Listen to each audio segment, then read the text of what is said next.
This is the night I am so blue.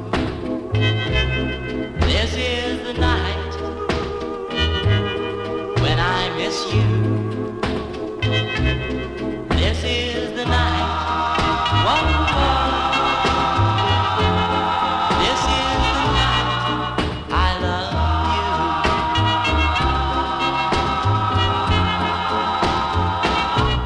I wonder why my feelings are new. I wonder why there's nothing to do. This is the night, whoa, whoa. This is the night I love you.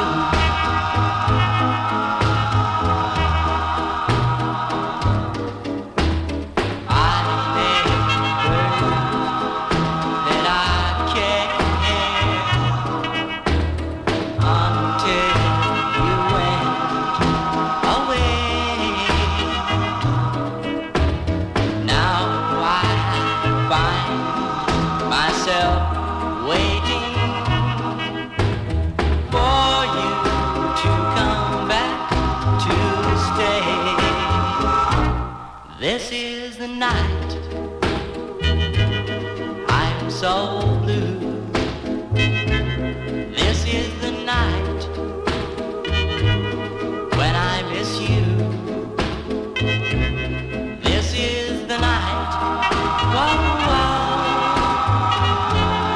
This is the night I love you, whoa, whoa. This is the night I love you. I love you, I love you, I love you.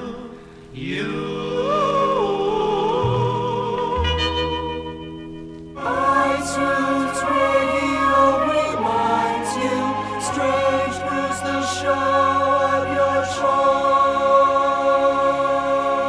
choice. Hello and welcome to the Strange Brew podcast. My name's Jason Barnard and that was Larry Tamblyn, and this is The Night. Larry is the writer, founder and original lead singer of 60s garage rock legends, the Standells, and Larry has had such a fascinating career, it's great to talk to him on the Strange Brew.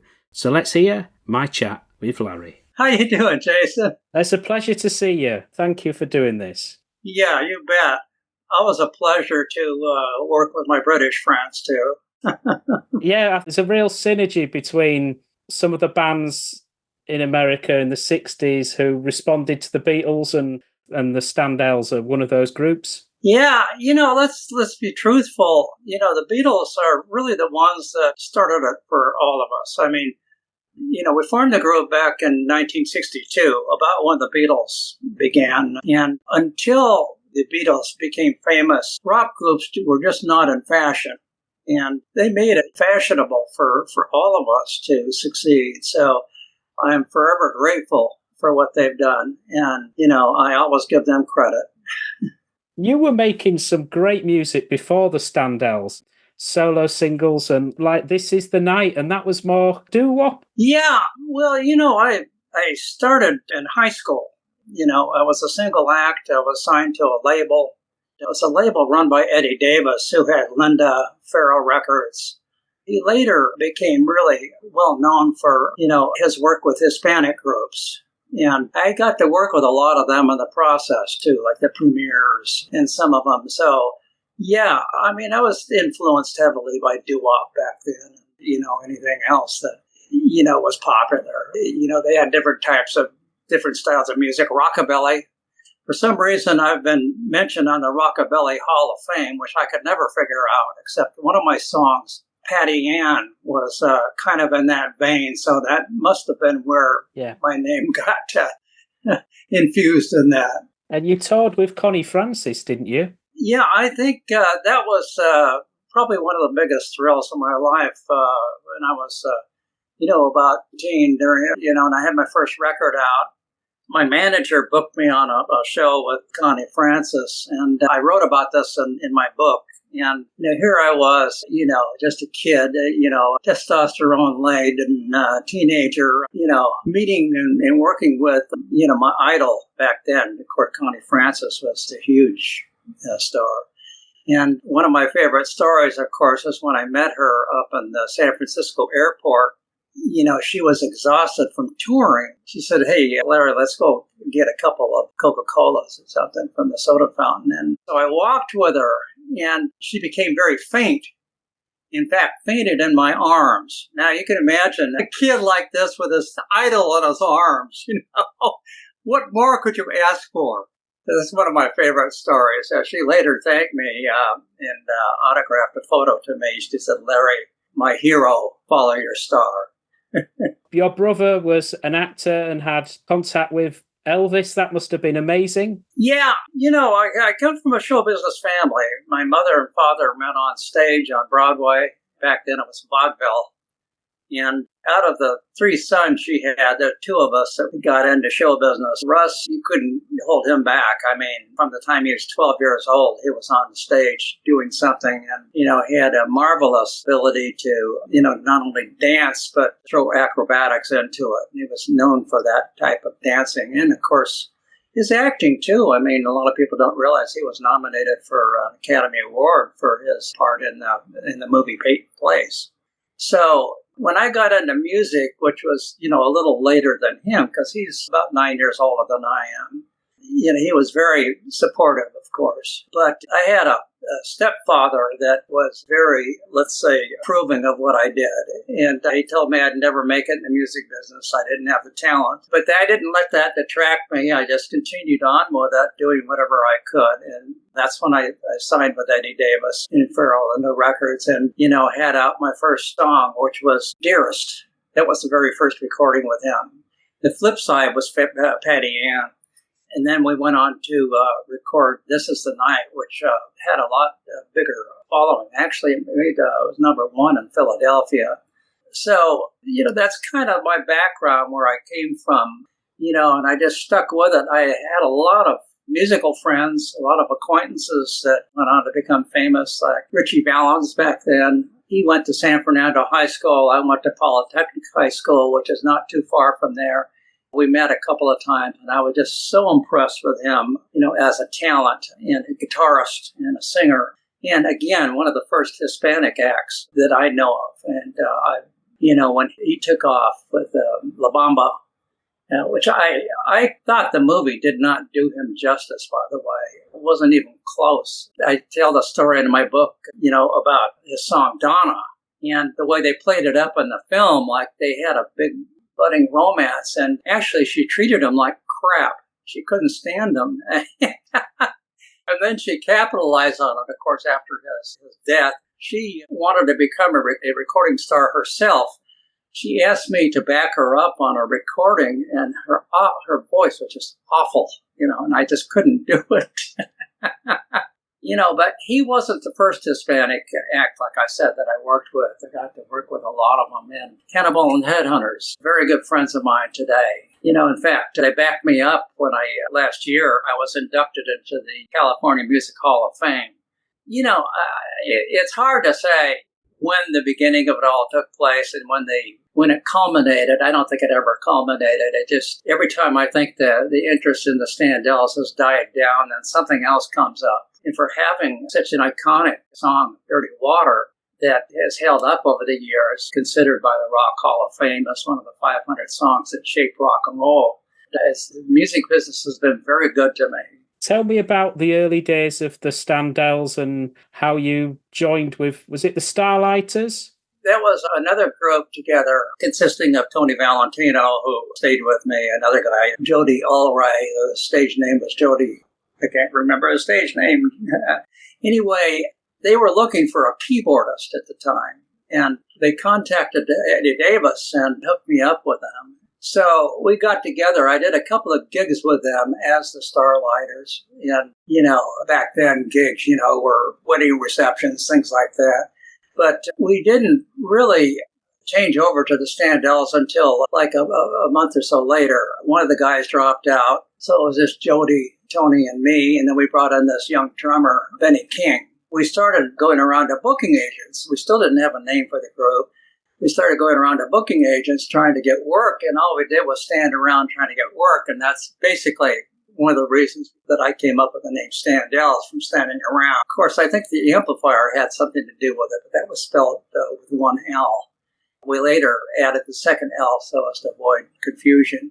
So it was basically the four of us, and we signed with this agency, McConkey Agency. They booked us in Hawaii, of all places. And that shows you how small the world is. The act right before us at the Oasis Club was John and Judy. John being John Walker of the Walker Brothers later on. He did not know, at that time, he didn't know Gary Leeds or Gary Walker. They hooked up later on and became the Walker Brothers. But it just shows you how small the world is. And Wow. Scott was another one that I ran into much earlier. He was in the D Malays with me. I noticed he was so talented back then. Our first gig was at the Oasis Club, and I talk about this extensively in my book. Yeah, I was 19 years old at the time, and we alternated with an Asian burlesque show. A lot of people don't know what burlesque is, but it's a combination of, dancing and of course, dancers, and in this case, a stripper. And we came on right after the stripper, and that was a tough spot to follow, Miki Moto was her name. Oh, yeah. Here I was. I had still lived with my parents at home up until this time, so I was unaccustomed to this. So we played at the Oasis Club and actually built up a big following. Right. Did a no-no. We dated a lot of the chorus girls from the show, and including Miki Moto. I had a thing going with her. And so during this process, this Jody became really dictatorial. He was married, and I think he was jealous of Tony and me for bringing all the girls in. And so he started implementing, a really tough life for us. So we had to be in by a certain deadline, and we couldn't go out at nights. And he just started really getting terrible. And we finally confronted him and broke it off with him. And he went his way, and we went ours. And that's when I brought in the two Garys, Gary Leeds, who became Gary Walker, and who I'd worked with in the past, and Gary McMillan. His stage name was Gary Lane. So it was the latter part of 62 that the four of us started working together. At one time, it was called Larry Tamblyn and the Standells. I'd take advantage of my last name, Tamblyn. And we worked a lot of nightclubs up and down California.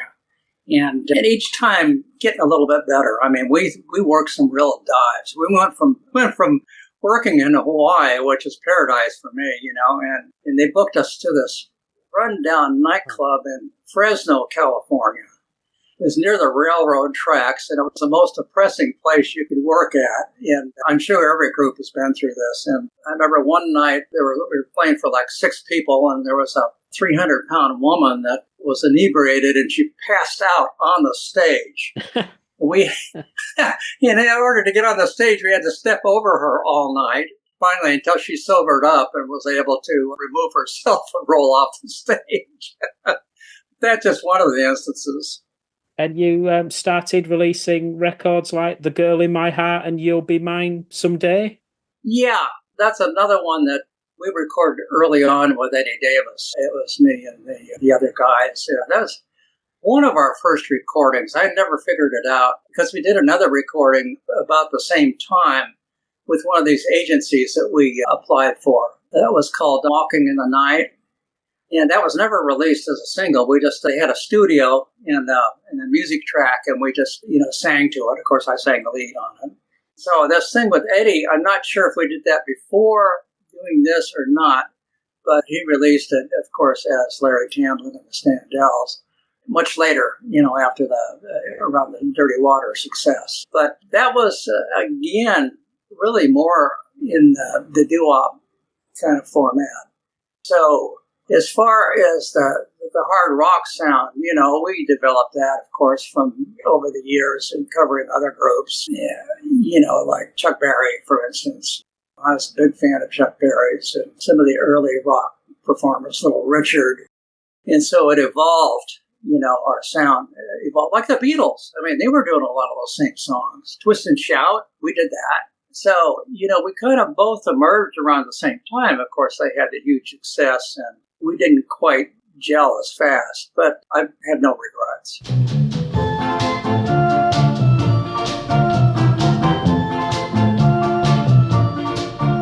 Well, I'm walking in the night. Well, I saw a splendid sight, two lovers walking in the night. Well, I'm walking in the night. Oh, well, I'm wishing things were right. I'm walking in the night. Although we broke up, I still know that I love you so. And ever since we had that fight, I've been walking in the night. If you only say you love me true, I come running back to you, and we go walking in the night. Although we broke up, I still know that I love you so. And ever since we had that fight, I've been walking in the night. If you only say you love me true, I come running back to you, we go walking in the night.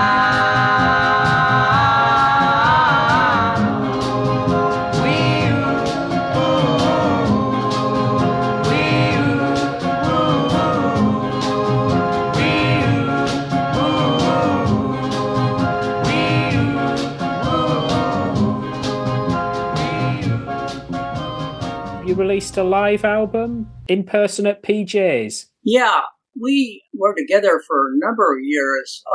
We formed in 62, and in 64, we started with PJ's, and it was quite, let's say, an advancement for us. It was a much nicer place than we had played at before. Although before that, we had played in the Peppermint West. That was kind of an offshoot of the Peppermint Lounge in New York, Joey D and the Starlighters. And we gained a certain amount of success there with the Peppermint West. In fact, that's when we started this whole Beatles thing.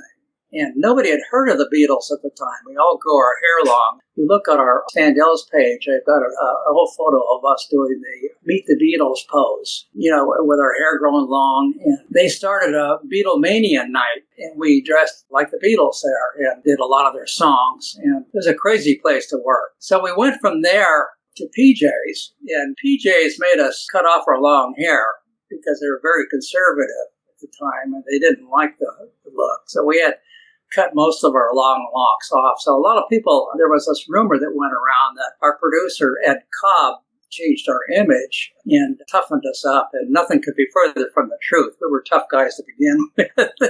We had to be. So we played PJ's, and we had signed with Liberty Records at the time. In fact, we had a couple of singles out before even playing at PJ's. The first single was, the Peppermint Beetle we did, and the flip side was The Shake, which I wrote and sang. That was on Liberty Records. But the producer we had wasn't quite with it. He was more into pop sounding than hard rock. So our manager got us out of the contract with Liberty. I still think today if we had stayed with Liberty with a different producer, we would have been even more successful. But you look back at these things and you say, yeah, what the hell? And so while we were at PJ's, they decided to do a live album. That's where we recorded the Standells in person at PJ's. The only thing was that we were still paired with the same producer, and he just, I don't know what got into him, but he took all of the recordings and sped them up because he thought they'd sound more exciting. And so instead of my regular voice, I was up here, I was singing way up here, and later on, Liberty re-released this album in the proper speed called Live and Out of Sight. That was after the success of Dirty Water. They came back and re-released it. I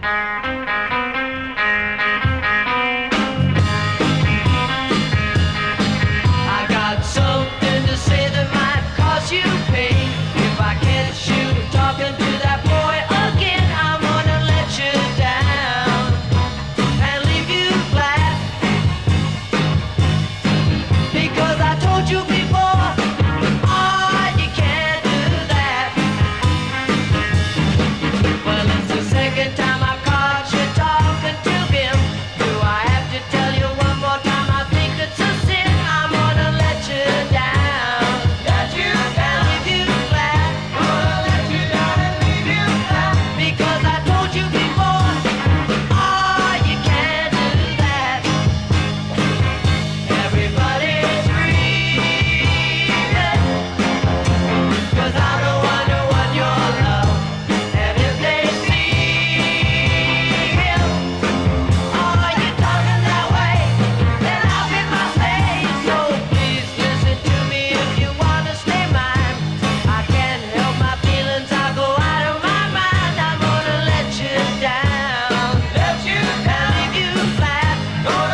Now, behind you, I can see the artwork for Get Yourself a College Girl. Yeah. Can you tell me about being on that film? Yeah, that was basically, our first foray into films. Sam Katzman had put together was that Sam Katzman? I can't remember now.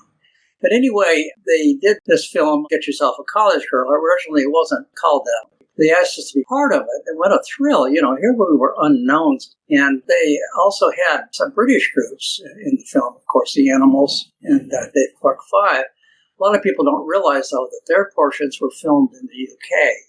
We didn't interact with many American acts except for Jimmy Smith Trio, which I loved Jimmy Smith. He was a great keyboardist, and I got to actually play his Hammond organ on that film. But that's what it was, and we got to do a couple of songs in that. And when you know it, here I was singing lead for the group. And they had, shows you how back then they just weren't accustomed to doing rock groups in these films. And you could hardly even see me when I was singing lead in it, because I was hidden behind this feather boa this woman was wearing and balloons, and it looked more like Tony was singing lead, and he couldn't sing a note. So a lot of people thought he was singing lead in it because he was up front playing guitar and I was on the side, singing lead. That kind of got us started in the media. After Get Yourself a College Girl, we had a number of TV shows, local rock music shows like a Shindig we did. That was a national shebang with Casey Kasem. A lot of shows we did back then, and we got into doing TV shows. And they asked us to appear on the Bing Crosby show. And that was just really, again, a thrill. Such a great man he was. And he actually sang with us in the show. We did our own songs, and then he sang with us. He did Kansas City.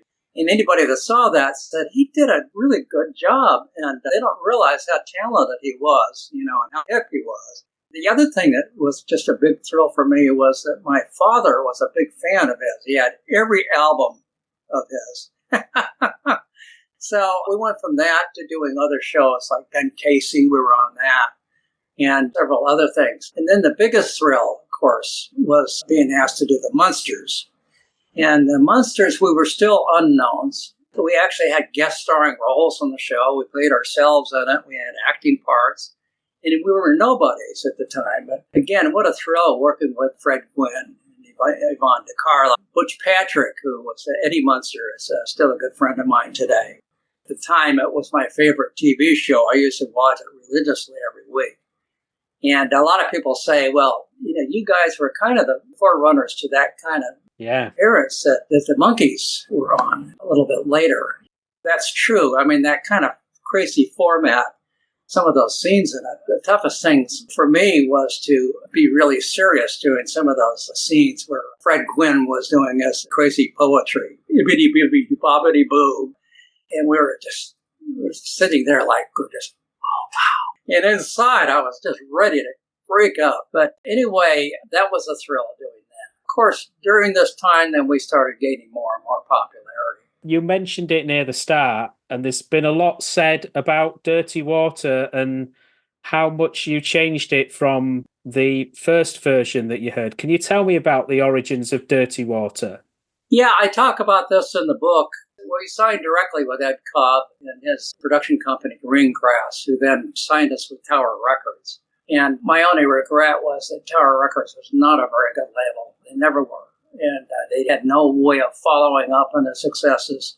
They had, a lot of initial successes, and they originally had the Beatles. They couldn't even make them successful. They had to switch over to Capitol. Tower Records was a subsidiary of Capitol, but they used completely different record distribution and none of their resources. So we didn't have that advantage. Ed Cobb came to us with a song that he wrote, Dirty Water. Of course, anybody who knows about Ed Cobb's background knows that, he was one of the original Four Preps. And he wrote this song, I guess, as they say, when he was in Boston and his experiences there along the Charles River and getting mugged there. And it was an interesting song, but the way he presented it was not really hip. And so I said to Ed, well, give it to us and let us work with it and see what we come up with. And at that time, Ed was just really receptive to anything, any of our input. He was the first producer that we were teamed with that was really receptive and like a fifth member of the group. And so the group got together. Tony came up with that wonderful guitar riff that everybody learns they're playing guitar, playing that. Because that's all he could play. He was not any better than that. I'm sorry to say. Then we came up with a different arrangement on the chord structure instead of a regular seventh. Any musician would know the difference. Instead of a regular seventh, it was an extended seventh. And then a lot of the lyrics were ours. I'm going to tell you a story. I'm going to tell you all about my town. I'm going to tell you a bad story, baby. That was all written by us. And all the asides. Have you heard about the Strangler? I'm the man. I'm the man. So we came back to Ed with this, and he loved what we did. And so we went into the studio. Armand Steiner at the time had a studio, believe it or not, in his garage behind his home in Westwood.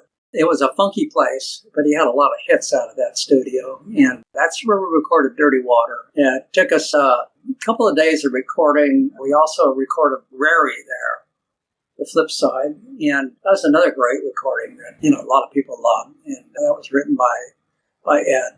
And again, we put a lot into that, a lot of the improvisation in it. So that was our first recordings. Now, we recorded the songs and didn't hear anything more about them and actually forgot them. And a lot of people don't realize this, but, Dirty Water didn't become a hit until almost a year later after recording it. And so we had, when the song started climbing the charts, we had to relearn the song. And of course, we were playing clubs at the time, and so they didn't allow you to do many original songs. As the Beatles, they weren't doing it. So we were still playing in a number of nightclubs as the song was climbing the charts. Oh. It wasn't until we were playing up in Seattle that it finally became big enough for us to go on a tour from there. It was our first tour. And our manager actually booked us the first couple of gigs and not knowing where we were going from there. And our first show was, I believe, in Orlando. Back then, it was just a small city. WOLOF is the one that kicked the song off. They began playing it and began to sell. And it went to number one there, and then it spread into Miami and on up. In California, where it came later, as well as Boston.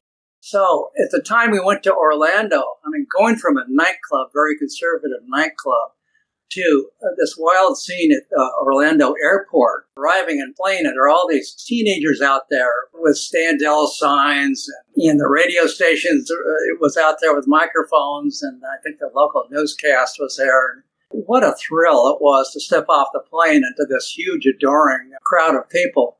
So we played there. We played in a number of venues up and down Florida, Fort Lauderdale.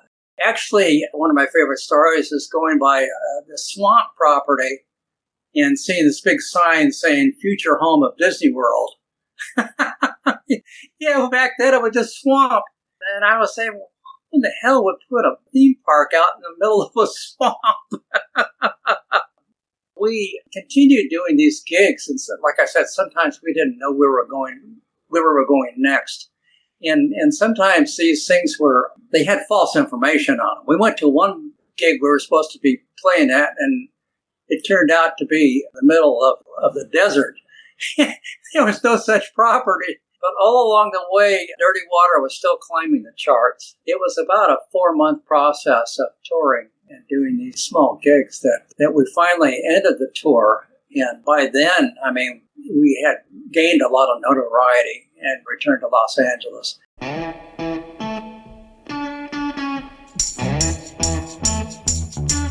going to tell you a story. I'm going to tell you about my town. I'm going to tell you a big fat story, baby. I'll tell about my town. Yeah, down by the river. Down by the banks of the River Charles. Ah, that's what's happening, baby. That's where you'll find me.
And no sooner did we get back than our manager told us we were booked on the Rolling Stones tour. Wow. And of course, go, wow. So we had to turn right around and go meet with them, in New York. Of course, on the show were also the McCoys and another group, the Trade Winds, and then they had local groups.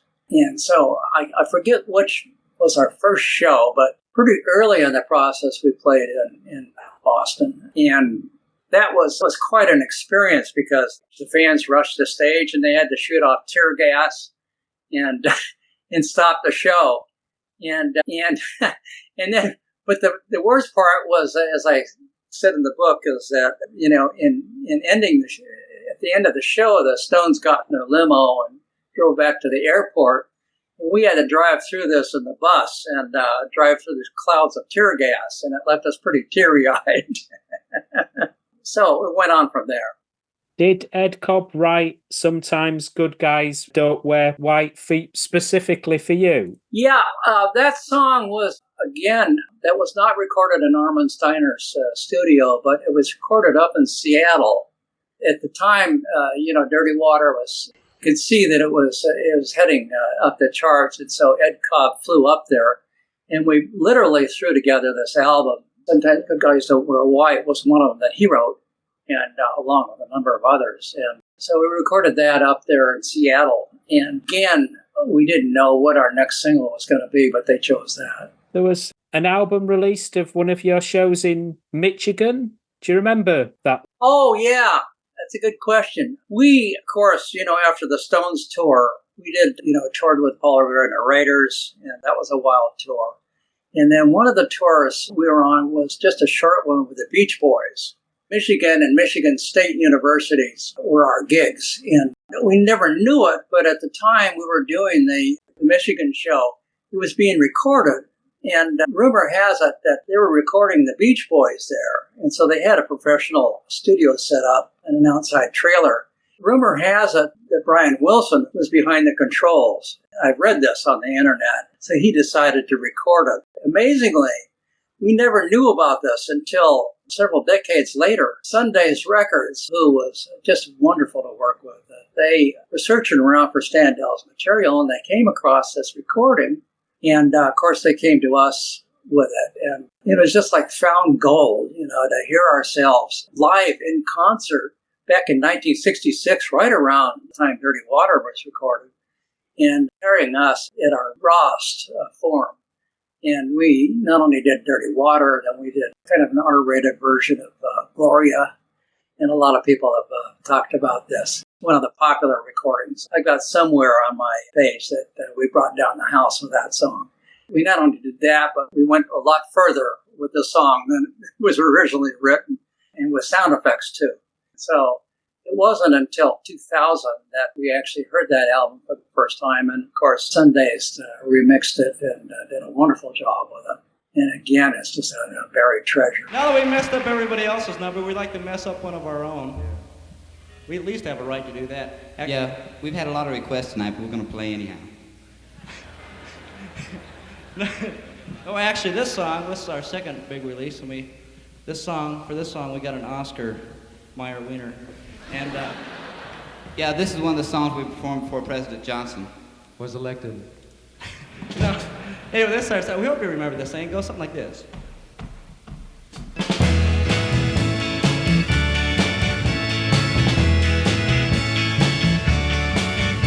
I'm a poor boy born in the rubble, and some say my manners ain't the best, and some of my friends, yeah, have been in real trouble, and some say I'm no better than the rest, but tell your mama and your papa,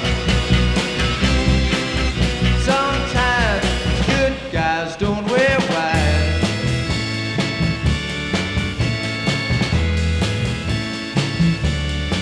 Every day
pills and easy living can't replace the love I've given. But tell your mama and your papa, sometimes good guys don't wear white. Oh, I mean to tell you something, baby. You better tell your mama and your papa something, yeah. If you think that guy in the white shirt is better than I am, baby, then flake off. If you don't dig this long hair, get yourself a crew cut. But you look funny because you're a girl. What do you remember about producing The Backseat and writing the song Where Is Mary? That's a lovely song of yours. Oh, thank you. Yeah, I did write that. You know, at the time, Standells had been successful, and Eddie came to me to produce some of the Hispanic groups. And that's how I was dealing with the Premiers and some of the others. And The Backseat was a known group at the time. And I had this song that I wrote and decided to do them with it. I actually sang the lead on some of that. Yeah. And there's not much else to say about it except that it was an unusual song. And, you know, again, it kind of followed a classical type of format. And my head at that time was into all sorts of music, not only rock, but folk rock and classical rock. And so that's how that came about.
The Standells single, Try It, that wasn't written by Ed Cobb. No, that was one of the first to actually be written by, I can't think of who it was, but it was written specifically for another group, or at least for somebody to record. The song itself was very controversial, as many know. Yeah, unfortunately, this right-wing media mogul, Gordon McClendon, decided about the same time to put, some kind of restrictions on song lyrics. He picked our song, Try It, along with several others. Of course, we weren't as big as the Rolling Stones, who had Let's Spend the Night Together. And there wasn't an obscene part of that song. I can repeat the lyrics to you. By the way you look, I can tell that you want some action. Action is my middle name. Come over here, pretty girl, I'll give you satisfaction. But two are needed for this game. I'll give you sweet love you've never had before. And so McClendon picked this as being obscene, And he actually took it further, and he went around the country appearing on news stations and showing on a record saying this, I recommend that the parents do not allow their children to buy this record because it encourages young girls to have sex. And it did anything but. And we appealed to Ed Cobb to Tower Records to sue these guys for slander, and they wouldn't do it. And instead, as I could figure out, they made a deal with them under the table that Gordon, he had a chain of radio stations, including a number of them across the country. It's very powerful. But the deal they made with him was that they would go easy on him if he would play the hell out of our next song. And the next song was Can't Help But Love You, which is a huge departure from our sound. It was an R&B song using mostly black artists and musicians. Not that I love black people, don't get me wrong, but it was not the Standells. Can't Help But Love You reached the charts, I think, in the 70s, if I'm not mistaken. But it didn't go any further from that. It was nominated, believe it or not, for a Grammy Award, or it was under consideration, but it never got that far. It made such a big deal out of this that Art Linkletter had a show, a TV show at the time, and it was Art Linkletter's house party.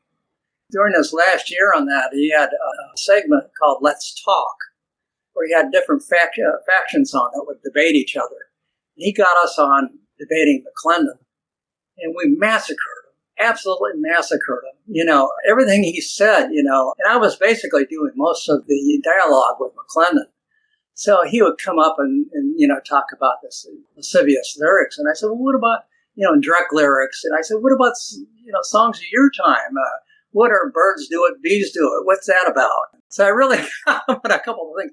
And of course, the wonderful answers that we came up with, the brass at ABC, they edited it to make it sound more even in the debate. And they took that out.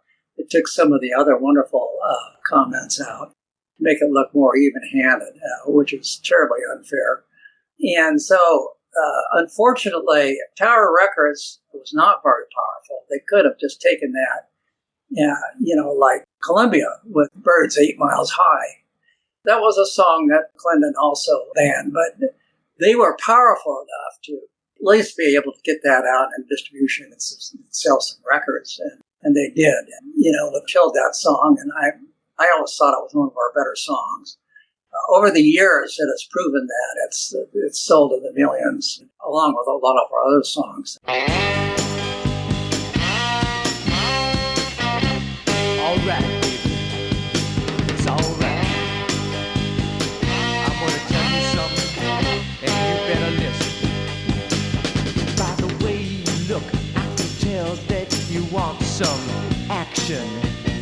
Action is my middle name. Come over here, pretty girl. I'll give you satisfaction. But two are needed for this game. I'll give you sweet love you never had before. Yeah.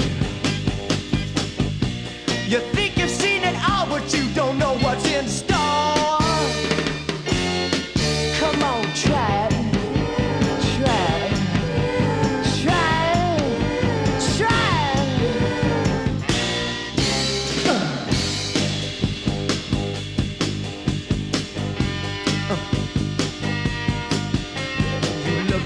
And you figure that it's just a bluff. Don't you dare walk away. I'll get you, tough little chip, before you fall in love. Come here, girl, what do you say?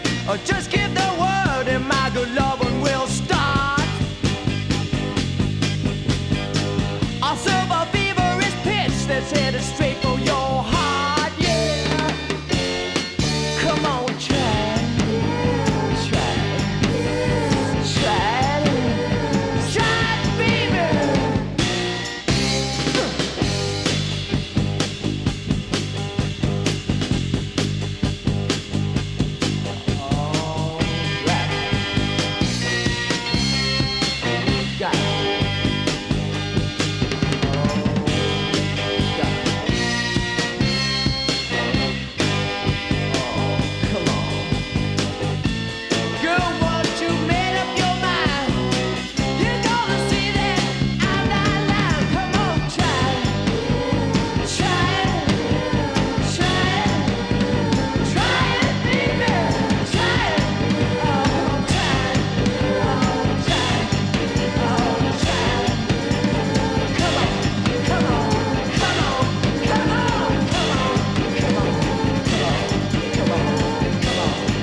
What do you remember of Graham Gouldman and the song Schoolgirl? Yeah, I'm glad you asked that. Nobody ever asked that. Along toward our relationship, the end of our relationship with Ed Cobb, we were called into the studio to do some songs. And I have a photo on the Facebook page. You can see it. Me in the front on the keyboard, and Ed Cobb and Ray Harris in the background. And on the side is Graham Gouldman. You can barely see him, but he's there. One of the songs we were doing was, of course, Schoolgirl. And the song was too sophisticated for our guitarist, I'm afraid to say, because it had more than 4 chords in it. He just couldn't get it. And Goldman, as I remember, left in a huff. He was really pissed off. And so it was later on that we actually recorded, remember, the vocal and some of the other parts, just not the guitar. So later on, Ed Cobb took and added, some other instruments to it and made it into a single. Of course, it wasn't until the 80s that it was included in the Standells Nuggets album. And that's when people first got wind of it. So, along with some other songs that had sat on the shelf for years. So that's how that came about.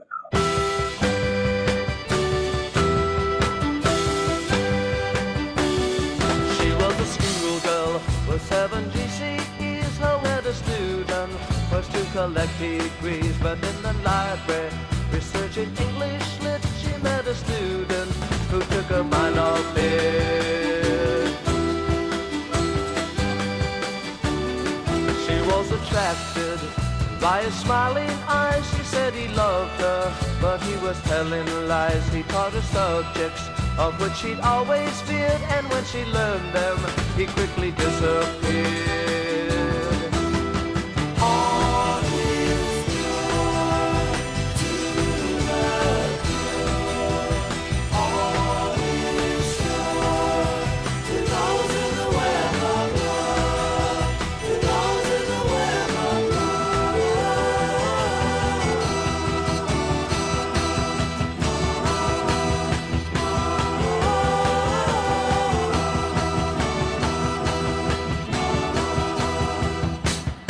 She found out later, when she was growing big, he studied nature. She'd been a guinea pig. This is a lesson for which one has to pay. It's in no textbook, it's no part in a play.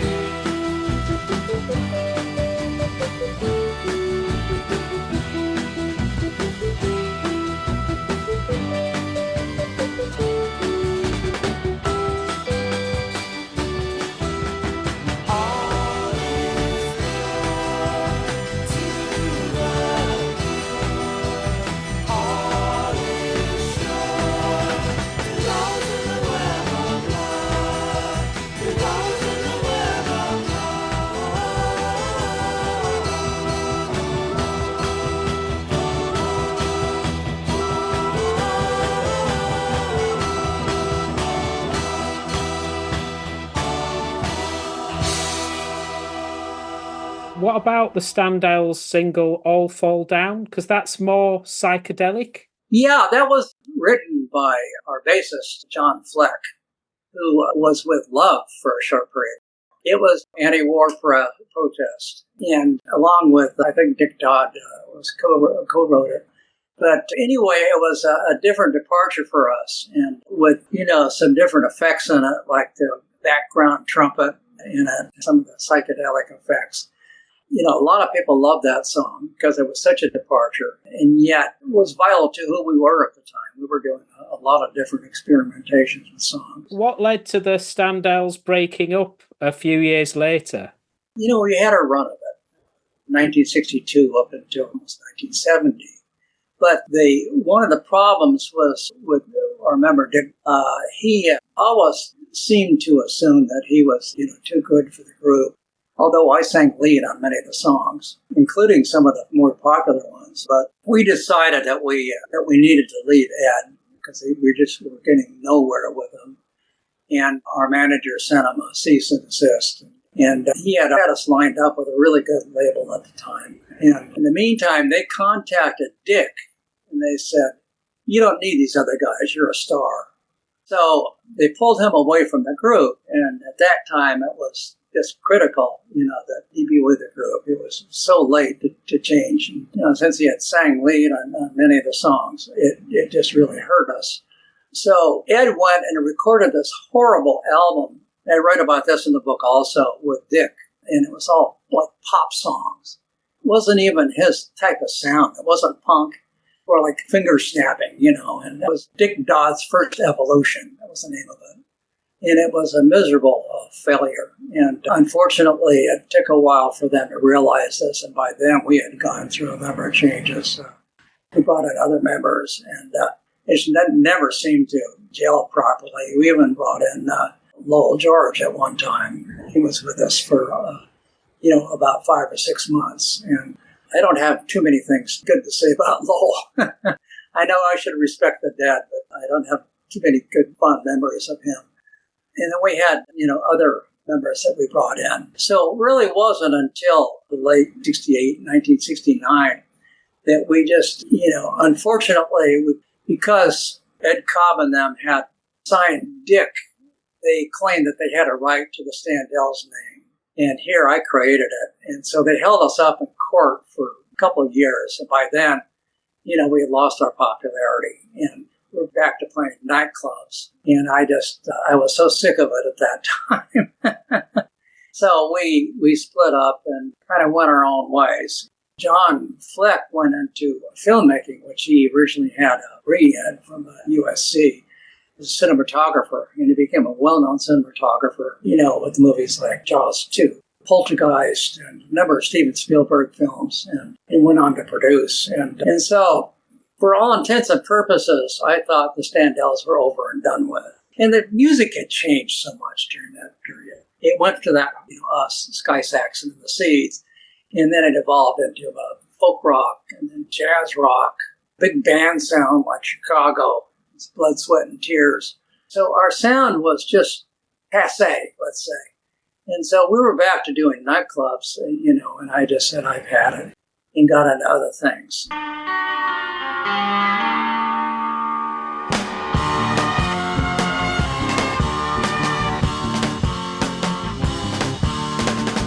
What's this place I'm in?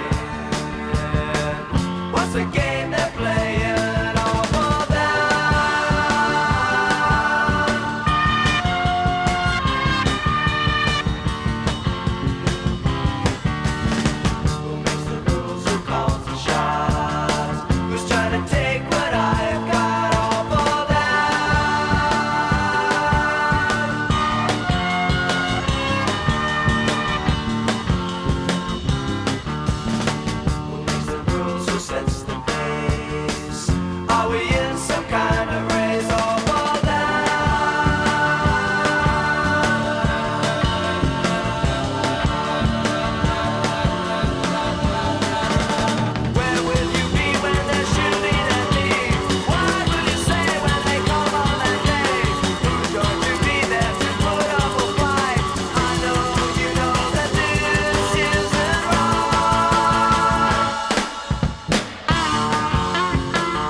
It wasn't until the 80s that these rock groups started to emerge, like the Stooges, the Ramones. And many of them admitted they were influenced by the Standells, which I couldn't believe because I thought we were dead and buried. And we had groups like, even girl groups like the Pandoras. that referred to us. And all of a sudden I was seeing our name in the trades and everybody comparing themselves to us. So we made several attempts at that time to reform the group. So it was in the mid-'80s that we made several attempts. And one of them was at the Club Lingerie. We appeared there. And we had several others. We appeared in Casino. And we just never seemed to really, again, gel any further. Plus, we were having some problems bringing Dick Dodd back into it. He really had some bad drug problems, and that made it even worse. This one rehearsal hall that we used, he was dealing drugs to the owners of the facility while we were there practicing. Wow. And at the time, I was married with children, and I said, Dick, you realize you're putting me and my family in danger by doing this. I was never really big into drugs, but I did a little pot back then, and that was about it. That kind of caused us to split up again. So we had, our next big revival after that was 1999, when we were called together to do Cave Stomp in New York. We were quite thrilled to do it. Of course, we were the main stars of the show. They had a lot of other acts there. The Monks were on it, I think. But they did a live recording, and so we put on an album called Ban This, and it was it was aimed at McClendon, daring him to ban this album. That was our first foray into being united again. And then, as we went along, then the Boston Red Sox got into this. The music director, who was with the Bruins before that, decided to introduce Dirty Water every time they won a game. Yeah. I believe it was Mo Austin that came up to bat and had a walk-off home run, and they won the game. So after that, they played Dirty Water every time they won at home. So it became synonymous with the Boston Red Sox. And that was, I believe, right around 2000, right around then, 1999, that they started playing that. And the fans just loved the song. I mean, we were huge stars in Boston. And they brought us there in 2004 for the World Series. And we performed for a huge crowd there. People just went nuts. All the original members were part of that. That was really thrilling. And that was the beginning of our relationship with the Red Sox. And about 10 years ago, you reformed the Standells with John Fleck and recorded the album Bump, and that's got Mr. 1% on? Yeah, that's something that I'd wanted to do over the years. By then, I had reformed the group. Two of the original members quit, of course, Dick Dodd and Tony Valentino. He quit and claimed that, he had some cover group that he had joined. They were going to do his songs that he wrote. They were called the Icons. And I said, well, I think you're crazy, Tony, but you do what you want. And so I reformed the group, and I brought in John Fleck, along with several other guys. And it was our goal to put out a new album. And first we tried going into a regular recording studio. We had, several songs, including Mr. 1% and some of the others that I wrote, and just couldn't seem to get it together in a regular studio. So a little bit later on, we built our own studio, believe it or not, inside a garage. And that's when it all came together. Here we were in a comfortable environment. There were junk all over the place. We could come and go as we pleased. Did the vocals. In fact, at the time I was a Pro Tools engineer, so I actually did the vocals at my home studio. And then we did all the band tracks at the garage studio there. And so, we did a number of songs that I was really proud of. And we tried to bridge the gap to some of the songs like Mr. 1%. Some of the others were kind of a throwback to the 60s with a little bit more updated guitar, because we actually had a guitarist who could play guitar. And then we got into, a few more sophisticated songs. So it was kind of, let's say, a coverage of where we were back in the 60s and spread up until, that time. The song was called Bump. I actually did the artwork on the album itself, and it's done quite well. I'm really proud of it.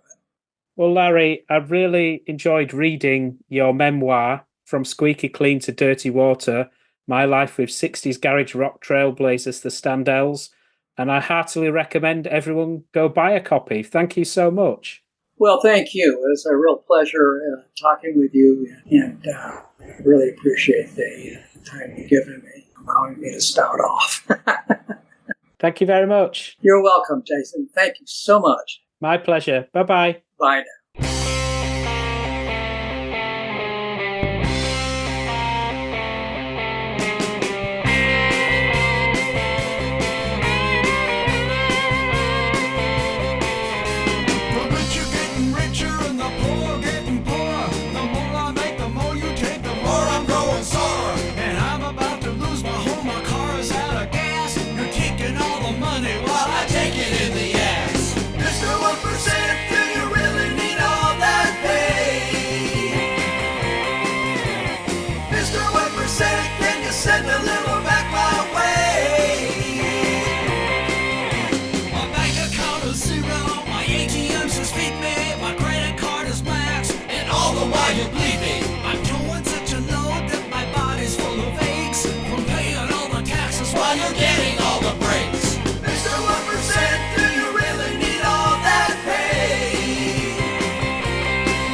Mr. 1%, can you find a little charity?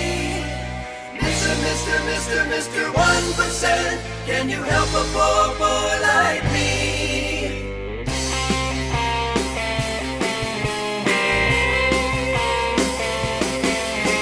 My woman's gonna leave because I can't afford the bills. I don't even have the money for the little blue pills.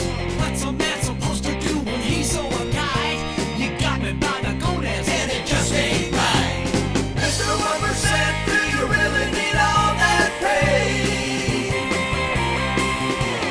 Mr. 1%, can you send a little back my way? Mr. 1%, do you really need all that pay? Mr. 1%, can you send a little back my way? Mr. 1%, do you really need all that pay?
Thank you for listening to the Strange Brew podcast. We've been around for over 15 years now, and keeping the back catalogue up means fees are increasing over time. If you're able to donate, that would be greatly appreciated via the Buy Me a Coffee button on thestrangebrew.co.uk. Thank you.